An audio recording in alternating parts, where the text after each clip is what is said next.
Welcome to the Ain't the Beer Cold podcast. My name is Brandon, the host. We talk sports with a Baltimore bias. Today, we're going to be looking at the NFL playoffs. So, obviously, a lot of talk about the Ravens, and then the Orioles have been in a lot of the offseason news for really what they have not done. So, we're going to look at both of those things today, the NFL playoffs and Orioles offseason acquisitions, particularly looking at pitchers today. So, let's start with the Ravens. Topic number one here is we want to talk about the historic season that just finished for the Ravens. They were 12 and 5, not necessarily the record that they were looking for, but when you look at this offense, I think they accomplished their goal. We wanted this offense to be a balanced offense. We thought bringing in a running back like Derrick Henry was going to supplement what Lamar was able to do. And let's talk about the historic accomplishments. This offense is the first offense to pass for 4,000 yards and rush for 3,000 yards. First offense in NFL history. They actually stack up against the 2000 Rams, the greatest show on turf. That team had 6.98, 6 and 98 hundredths yards per play. This Ravens team, 6.85 yards per play. So that's second all time yards per play, right up there with the greatest show on turf. Lamar Jackson this year, we're going to talk a little bit about MVP in a second. Lamar Jackson, the only quarterback, or excuse me, let's talk about the Ravens still. 40 pass touchdowns, 20 rush touchdowns. That's the team stat. Now let's talk Lamar Jackson's stat. Lamar Jackson's stat is 40 touchdowns with less than 5 interceptions. First quarterback in NFL history to do that. He finished third all time in passer rating.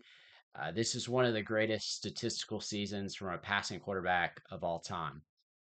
We can also say that Lamar Jackson is the first Raven to ever have 5,000 total yards on offense in any individual season. When you take his passing yards and you include his rushing yards, he was over 5,000 yards. So Lamar had a special and historic season. Obviously, he broke Michael Vick's all-time rushing record for most yards by a quarterback. So we've got a very impressive season this year from the Ravens, a historically good offense going into the playoffs, and a great finish in the game against the Browns with Derrick Henry just pounding the rock in the second half. So let's get to that topic that seems to be on everybody's mind right now, and that's the MVP race. It really seemed like it was Josh Allen's award to lose about 3 weeks ago. And I was screaming on the TikTok, it's not over. It shouldn't be over. Let's look at what Lamar's doing. Let's talk about the passer rating. Let's talk about how historic this number of TDs versus interceptions is. Let's talk about the fact that he's running the ball at the level he is. And if we made this real simple and I just said, like, who's the better rushing quarterback, Lamar or Josh Allen? The answer would be Lamar Jackson. And if I said, who's the better passing quarterback? The answer would be Lamar Jackson. Like, Lamar Jackson is a better passer and a better rusher than Josh Allen. The only thing that Josh Allen has done better than Lamar this year is quarterback sneaks. I remember there was a 3 game stretch where he had 6 touchdowns. 5 of them came on 1 yard touchdown runs, quarterback sneaks. But I want to be fair to Josh Allen here, and I'm going to give you some arguments for Josh Allen. This Baltimore bias. This is a Ravens pocket. Hey, we're fair. We're fair here. We're going to give you your time in the sunshine, Josh Allen. Okay. Number one argument. Josh Allen beat the Lions and the Chiefs. Or the Bills did. The Bills beat the Lions and the Chiefs. They beat both number one seeds. Uh, the Ravens can't claim to have done that. Those two teams, the Lions and the Chiefs, lost 3 games together all year. 2 of those 3 losses came from Josh Allen and the Bills. That is a great argument to say that Josh Allen played great in big moments. But it's not that simple because Josh Allen, while he did beat those 2 teams, he was 2-3 against playoff teams this year. Lamar, he beat all five, besides the Chiefs, all 5 playoff teams in the AFC. He beat the Bills, he beat the Texans, he beat the Chargers, he beat the Broncos, he beat Pittsburgh, he beat 5 of the 6 other teams. The only team he lost to was the Chiefs. He also lost to the Steelers. They split that matchup, but God, that game was a absolute Just miserable game for the Ravens. Such an aberration from the rest of the year. All right, I'm going to make another argument for Josh Allen, even though I just kind of undermined that argument. Josh Allen, first quarterback with 40 touchdowns and fewer than 8 turnovers. Now, if we look at the quarterback position and we talk about Lamar and Josh Allen, and we don't talk about just interceptions, but we talk about turnovers, Lamar Jackson actually had more turnovers than Josh Allen. He also took more sacks than Josh Allen took, and it's just negative plays. Like Josh Allen had fewer negative plays when you take into account the fumbles and the sacks that Lamar took. But that's kind of part of Lamar's game. I can't just explain it away and act like they're not important. They are important, but I don't mind Lamar getting sacked a few times because of the way he extends plays and makes things happen down the field, which Josh Allen does that too. That's the tough part about this MVP discussion is both players are so good and they honestly both have great arguments for them. I just can't imagine a player having the historical season that Lamar Jackson had. In terms of more than just stats, like what he has done to the game of football. I made a TikTok talking about how this year, more black quarterbacks started week one than any other year in NFL history. We had 15 starting black quarterbacks. The whole perception of a black quarterback changed in 2019, or excuse me, 2019, Lamar was the MVP, but 2017, when he was drafted, uh, maybe 2018, sorry, when Lamar Jackson was drafted and actually started to show success in the league, the whole dynamic of a black quarterback changed. Jaden Daniels, teams wouldn't have taken this chance on Jaden Daniels if Lamar Jackson hadn't shown that this is a sustainable way to play. Jalen Hurts, guys like that. Lamar paved the way for this dual threat quarterback to be seen as a strength and not a liability. Like a quarterback that runs too much is a guy that's going to get hurt. That's what everybody said previously. And Lamar's really changed the conversation. So by passing Michael Vick to become the greatest rushing quarterback in NFL history, and by having the first season where a quarterback has ever thrown 40 touchdowns and less than 5 interceptions, it's like he's breaking records, dual threat both ways. And what he has brought and what he's meant to the game of football, Lamar Jackson, MV3, that's my vote. I don't get one, but that's my vote. Now, let's talk about the NFL playoffs. Let's talk about the AFC side first. Obviously, that's our biggest concern around here as Ravens fans, but the Ravens get the matchup against Pittsburgh. This was not the matchup that I wanted. I am nervous about playing Pittsburgh with Zay Flowers probably out, probably in bad weather, cold weather. It could snow. It's a very good possibility it's bad weather Saturday night. It's a night game. It's the rivalry. There's so many things that can just go wrong against Pittsburgh. Do I think Baltimore's better? Yes. Do I think they're still going to win? Yes. I think they should have beaten them the first time they played, and then they beat them by 2 touchdowns the second time they played. I'm not scared of Pittsburgh. I just know that that's the type of game the Ravens could lose. The Ravens could lose if Pittsburgh can make it nasty. Penalties, fumbles, missed field goals. Same thing that happened to us the first time we played them. That's the way we lose. So I hope the Ravens can take that one. I think they will.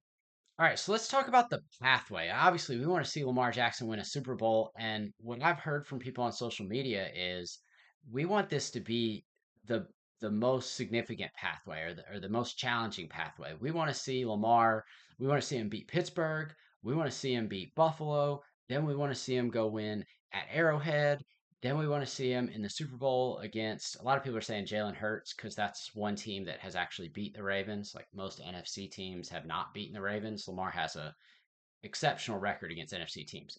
But I digress. Here's the point. No, no, I do not want the most difficult schedule to get to the Super Bowl. Don't throw the I will take any break that I can get. All I care is that Lamar wins a Super Bowl. I don't care if we play the freaking Giants in the Super Bowl. I need Lamar Jackson to walk out of this season with a Lombardi trophy. Let's just go back. Let's have a little revisionist history. Ray Lewis, two-time Super Bowl champion, one of the greatest, if not the greatest, middle linebackers of all time, two-time Super Bowl champion. Does anybody ever say, yeah, but he beat Kerry Collins and Colin Kaepernick in the Super Bowl? No, because when time moves on, nobody remembers the losers. Nobody cares who lost the Super Bowl. Okay? It doesn't matter who the Ravens play on the way there. Like, was it cool when Joe Flacco beat Andrew Luck, Peyton Manning, Tom Brady, and then went and won the Super Bowl? Yeah, that was cool. I'd love to see something like that. But was it also cool when like Tony Saragusa belly flopped on Rich Gannon and Rich Gannon was out for the game, so the Ravens beat the Raiders to go to the Super Bowl? Yeah, that was awesome. And I mean, I don't want people to get hurt. I don't want Patrick Mahomes to get hurt. I don't want Josh Allen to get hurt. That's awful. No one should ever wish ill on human beings. But man, like let's say Josh Allen gets hurt this week and the Bills win. I'm not going to be like, dang, I wish Josh Allen was playing this week because that'd be a better matchup for the Ravens. We'd all see a better football game. I don't care. I want to see terrible football games. I want to see the Ravens beat the shit out of every team they play in the playoffs. I just want a Super Bowl. I don't understand people saying like, yes, give us the hardest possible. Give us the schedule where the slightest thing could go wrong and we could be out of the playoffs again, just like the last two times we've been in great positions to win Super Bowls. So that's my take on that. I'll take every break we can get. I'll take bad calls from the refs. Obviously, we're going to get those against Kansas City and Pittsburgh. Like we know how the refs work there. But I'll take bad calls. I'll take penalties. I'll take turnovers. I'll take acts of God. I'll take injuries. I don't care. I will take anything that gets Lamar that Lombardi trophy because he needs one. Like his resume right now, all time great quarterback if he just wins in the postseason. All time great. Like we're talking, he's not Mount Rushmore, not yet. He could be though. Like that's how significant Lamar is in NFL history. And I need to calm down a little bit. I was getting a little heated there. We need the Super Bowl. All right, another team that needs a championship because they've never won one in my entire life is the Baltimore Orioles. Uh, Going on 40 this year and have never seen an Orioles World Series, and I am ready for that to happen. So let's talk a little bit about what the Orioles have done here recently. Right after I published the first episode, the Orioles signed Charlie Morton to a 1 year, $15 million contract. Um, Everybody just got the news about Corbin Burns. And then what we hear next is that the Orioles signed Charlie Morton. And God, what a letdown. You know, we're like, we need an ace, and you got a 41-year-old pitcher that is on the decline. And obviously, we're all disappointed with that. But I actually heard Ryan Ripken spin this pretty well on his podcast, or I think it was just a TikTok, or excuse me, a Twitter video or something. And what Ryan Ripken was saying was like the Orioles needed a veteran pitcher. They didn't necessarily need like this isn't the move for the ace. This isn't them going to get their guy. This is them getting a guy that's a veteran in the clubhouse. And he's played on championship caliber teams. He played for Houston, Atlanta, and he was on the Tampa Bay team that went to the World Series and lost. So Charlie Morton has been playing very meaningful baseball, postseason baseball. Uh, Career, he's got a sub 4 ERA over the last several years. Most years he's under four. Last year he was around 4.1, something like that. That's still better than league average. So you think about Charlie Morton, don't think he's a Corbin Burns replacement. Think he's another Kyle Gibson, another Jordan Lyles, another guy that can give us 150 to 200 innings, that's going to make 30 starts, that's going to pitch well enough that we're going to get a chance to win ball games that he pitches, and that has veteran leadership, clubhouse leadership, brings a winning mentality.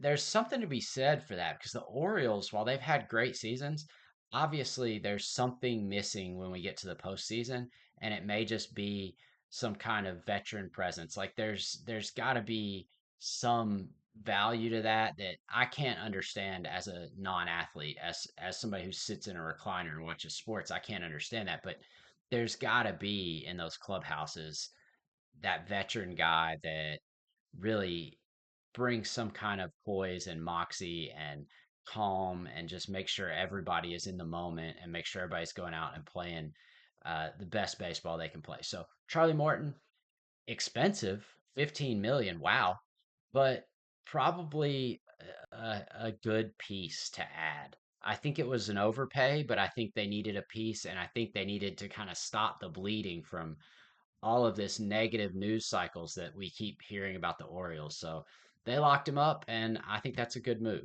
So now let's think about what the move is going to be. Who are the Orioles going to? They need like a top of the rotation kind of guy. Who's that guy going to be? So there are a lot of options out there, and at one point I was really hoping it would be like Roki Sasaki because that's just kind of exciting, like a young arm, big fastball thrower, but that's not going to happen. He's come out and said that he's only interested in certain teams. The Orioles are not on that list. So now we're really looking at two trade targets that have been in conversation for it feels like years. I mean, I feel like we've been talking about these same two guys trading for them for the last two years. And one of those guys is Dylan Cease. We'll start there because I think that's the least likely at this point. Dylan Cease, they would need to get, Heston Kjerstad, and maybe signing Charlie Morton opens up the opportunity to trade like a Dean Kramer or somebody that still has some years of control, is a good to maybe above average pitcher. He does.